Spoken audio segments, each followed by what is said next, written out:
और इसीलिए अब सीटों के लिहाज से क्या रहने वाली है छत्तीसगढ़ की तस्वीर। 11 लोकसभा सीटें, 2019 में सिर्फ 2 सीट कांग्रेस जीत पाई थी, 9 पर बीजेपी ने जीत दर्ज की थी। इस बार ओपिनियन पोल का आंकड़ा क्या कह रहा है, सीधे लेकर चलते हैं डेटा सेंटर शीरीन के पास।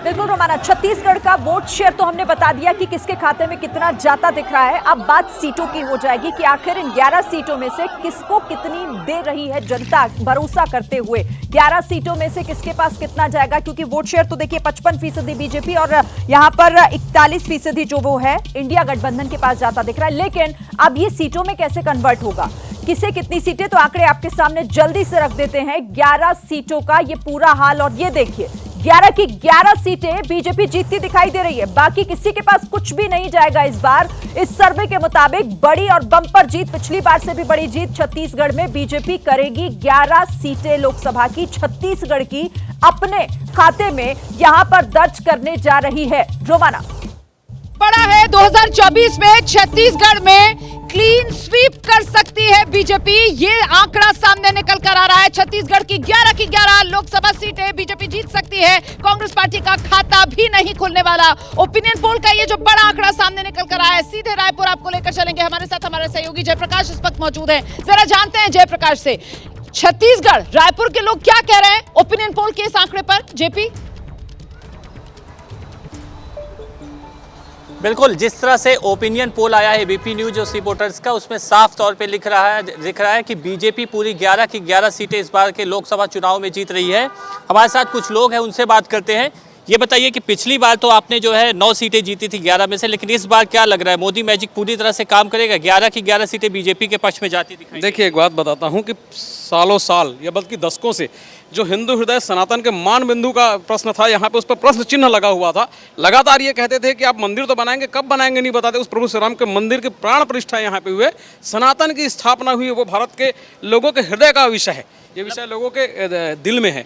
क्या लगता है, राम मंदिर, 370 सीए जैसे जो मामले हैं वो मुद्दा बनेंगे? पूरी मोदी जी की लहर चल रही है, भारतीय जनता पार्टी की आंधी चल रही है।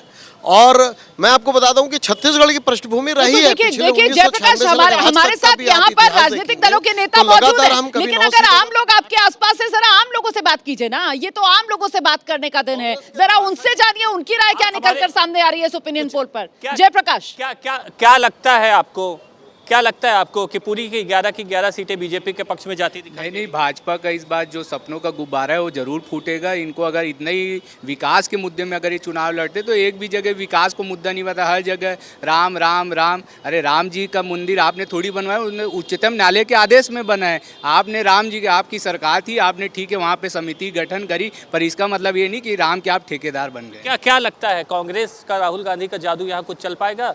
भारत जोड़ो यात्रा भी बिल्कुल चलेगा। ये जो ओपिनियन पोल आज आया है, ये इलेक्ट्रल बॉन्ड के स्कैम के खुलासे के पहले आया हुआ है। आज इसका खुलासा हुआ, इसके बाद ये क्लियर हो गया है कि जनता को भी पता चल गया है कि भाजपा ना श्री राम की है, ना आवाम की है, ना किसी काम की है। भूपेश बघेल, तामध्वज साहू जो है, जो बड़े चेहरे हैं उनको उतारा जा रहा है। तामध्वज साहू विधानसभा चुनाव ही आ गए, उन्हें एक बार लोकसभा चुनाव। जी देखिए, राजनीतिक जीवन में हम सब जीते हैं, और मैं आपको एक चीज़ बड़े जिम्मेदारी के साथ कहना चाहूँगा कि जीत और हार इस राजनीतिक जीवन का एक पार्ट होता है और चलते रहती है। रही बात, सबसे पहले मैं आपकी एबीपी की टीम की सराहना करता हूँ कि आप लोगों ने एग्जिट पोल किया, पर सर मैं आपको एक बात कहना चाहूँगा, जो ओपिनियन पोल होता है सर, वो कभी एग्जैक्ट और रियलिटी पोल नहीं होता, बदला जाता है। हमने बहुत से, मैं आपको दोनों पक्षों की तरह से मैं आपसे बात करता हूं, आप बताइए कौन से मीडिया पोर्टल का ऐसा कौन सा एग्जिट पोल था जिसने कहा था कि अभी 2023 के चुनाव में प्रदेश में कांग्रेस की सरकार नहीं आएगी, पर सरकार नहीं आई। तो मतलब लगता है आपको कि कांग्रेस का खाता खुल सकता है छत्तीसगढ़? इनको कह दीजिए भाई, हम तो दावा भी नहीं कर रहे हैं कि ये जो ओपिनियन पोल का आंकड़ा है यही 24 चुनाव में छत्तीसगढ़ का नतीजा रहने वाला है। हम तो सिर्फ ओपिनियन पोल में जो लोगों की राय सामने निकल कर आ रही है, एक अंदाज के लिए आंकड़ा दर्शकों के सामने रख रहे हैं, और इसी वजह से इस पर अलग अलग नजरिए आपके सामने भी रखवा रहे हैं। जरा जल्दी से हम राजनीतिक मेहमानों का रुख करते हैं, पंकज जी के पास पहले चलती हूं। पंकज जी, ओपिनियन पोल के आंकड़ों में जो दुर्गति होती हुई नजर आ रही है कांग्रेस पार्टी की, इसकी वजह क्या लगती है आपको? ओपिनियन पोल की जो दुर्गति है, अगर उस पर आप खुश हैं तो नरेंद्र मोदी जी का एक वर्चुअल शपथ ग्रहण समारोह भी करवा दीजिए। हम क्या कर सकते हैं? आपने खुद कहा कि ओपिनियन पोल कोई असली हो जरूरी नहीं है, तो आप जब खुद आश्वस्त नहीं है, और नहीं भी हो सकती है, क्योंकि आपने देखा कि ओपिनियन पोल्स की कैसी दुर्गति इसी छत्तीसगढ़ में भी कुछ महीने पहले हुई। आपको क्या लग रहा है 11 में से कितनी सीट आप बता दो अपना? 11 में से कम 9 सीट छत्तीसगढ़ में जीतने जा रही है कांग्रेस। उसकी वजह बता दे रहा हूं, सुन लीजिए। उसकी वजह सिर्फ यह है कि अभी हमारे वरिष्ठ दिबांग जी ने कहा कि कोई सपना नहीं है। ये पहला चुनाव है 2024 में जहां हम एक ऐसे सपने के साथ जा रहे हैं जिसने शायद आज़ादी के आंदोलन के जो अधूरे संकल्प थे उनको एक नई गति, नई दिशा दी है। वो है इस देश में सामाजिक न्याय को नए स्तर पे ले जाना, जाति जनगणना कराना, जितनी आबादी उतने हक की बात करना, उन लोगों को जो पूरे विकास की गति से एकदम पीछे छूट गए हैं उनको शासन प्रशासन में हिस्सेदारी देना। और ये इस देश का बहुमत है, 80% लोग हैं, उनके बीच अगर हमें इस मीडिया का साथ मिलता, बड़ा दुर्भाग्य की बात है कि विपक्ष के परिसर में सिर्फ विपक्षी पार्टियां नहीं होती, मीडिया भी होता है, पर हम पहली बार देख रहे हैं इस देश के मीडिया को कि जो वो सत्ता के साथ खड़े होकर विपक्ष से सवाल और सर हमें भी बड़ी हैरानी होती है देखकर किस तरीके से विपक्ष जो है वो अपनी लड़ाई खुद सक्षम तरीके से ना लड़कर सारी की सारी दारोमदार जो है और कंधा जो है वो मीडिया का इस्तेमाल करने के लिए हमेशा आतुर नजर आता है। खैर, आपने जो दावा किया, के शर्मा का रुख करूंगी। सर, समय कम है। के शर्मा जी, ओपिनियन पोल का आंकड़ा कह रहा है क्लीन स्वीप बीजेपी कर रही है, कांग्रेस कह रही है छत्तीसगढ़ में कम से कम 9 सीटें हम जीत रहे हैं। आपका आकलन सर? के शर्मा जी, इसलिए हम देखिए, मैं केवल इतना ही कहना चाहता हूँ रोमाना जी, भूपेश बघेल की जो सरकार थी वो विज्ञापन की सरकार थी, जमीनी हकीकत सबको पता था। और मैं तो बड़े दावे से कहता था कि हम छत्तीसगढ़ जीत रहे हैं। और ये जो विज्ञापन दे दे के भूपेश बघेल ने एक भौकाल जो बनाया था और एक गांधी परिवार को जो ATM बन के जो बहकाया था, तो उसका परिणाम आपने लोग विधानसभा में देखा।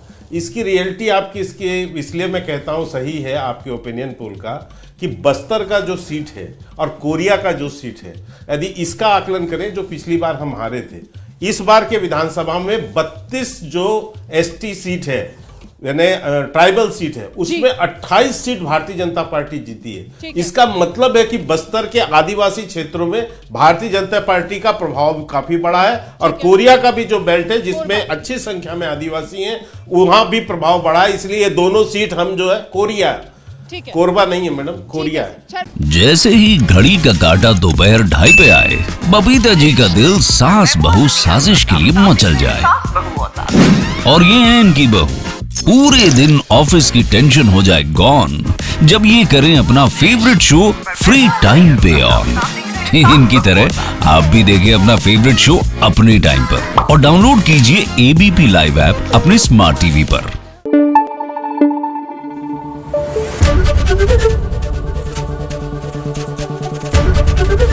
ABP न्यूज आपको रखे आगे।